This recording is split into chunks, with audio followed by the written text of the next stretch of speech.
You said something very interesting. You said that the limitations, what you had available to you. What do you mean by that? You know, so we grew up in a like middle, lower class community.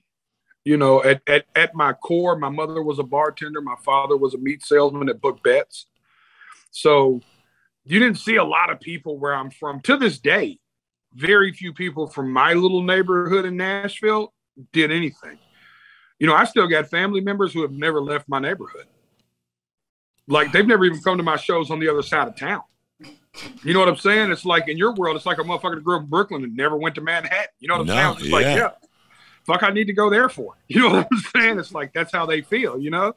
I got people, the old Southern motherfuckers that are still in that same trailer park right now. It's like, yeah, you want to see us? Come see us. I'm like, yo, I'll like send you a black card to come eat dinner with me. They're like, yeah, we don't care. You bring your Hollywood ass to this trailer park, come holler at us.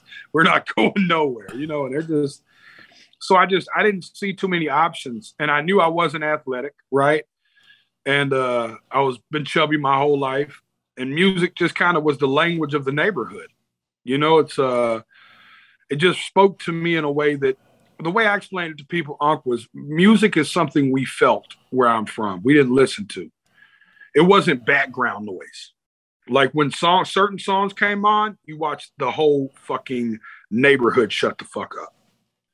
You know, like everybody was in this song. Like, you know, conversations would stop if the right song came on the radio, you know? My mother used to sit at the kitchen table and she'd be smoking cigarettes, right? My mother, you'd love her to death, Uncle Joey. She is fucking as white trash as you would expect her to be. I fucking love this bitch. She is so white trash, right? So she's sitting at the table. She's wearing a fucking nightgown, a muumuu, smoking a cigarette. She's old country as shit, smoking a cigarette right there at the kitchen table. And she'd have a record playing, and she'd just close her eyes. And she struggled with like addiction stuff and mental health shit, you know? And I'd watch her smoke that cigarette, and she'd just be she was happy. And it's like the only time I ever seen her like truly escape the shit, you know? And I tell people, if a doctor would have helped my mama, I might be a fucking brain surgeon. But music helped my mama. You know what I'm saying? So music was what I related to helping, you know? She'd play these old classic Motown records. Backfield in motion, you know, it's against the rules. And she'd just be sitting there just smoking a cigarette, just backfield in motion, you know, singing her little ass off. And she was just having a ball. I don't know what pill she was on, but I know that when that song came on and she hit that cigarette, she was fucking woo, you know?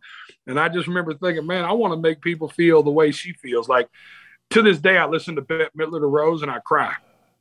Because I think about my mother sitting at that table, just smoking a cigarette, smiling, going, play this at my funeral, baby Jason.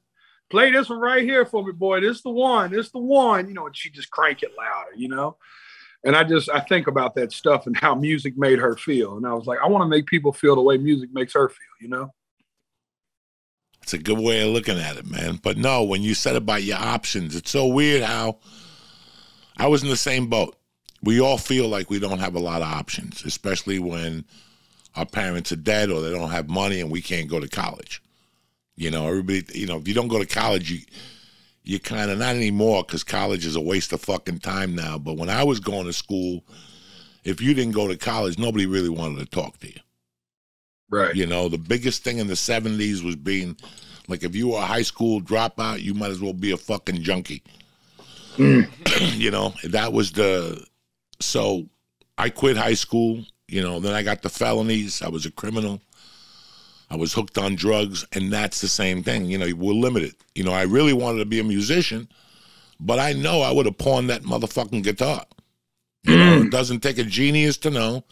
If I would have gotten to music, I would have been one of those guys that would have had to take the fucking amp out of hock, the guitar out of hock. Like, are we doing a gig Friday night? I don't know. I need $59 to get my fucking amp out of hock. I was always one of those guys. That's why I went for comedy, because all you need is a microphone and three motherfuckers, you know. So, and then the microphone's provided, and that's it. Yeah. Right.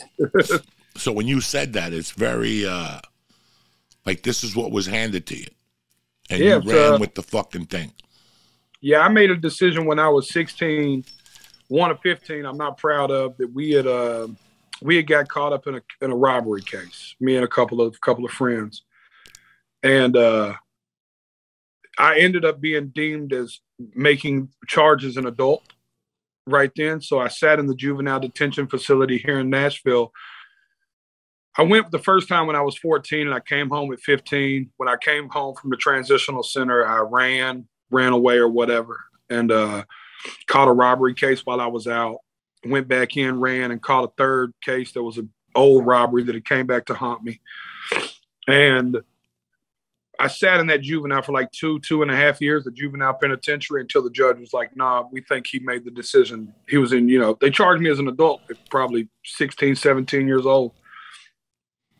And I went to the adult prison then with a violent charge. And in the state of Tennessee, Uncle Joey, they don't forgive violent offenses under no circumstance. It's unexpungible down here. Like I need like a pardon or something.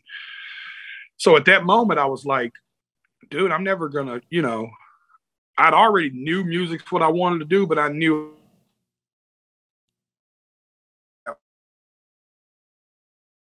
it was the streets of music at that point.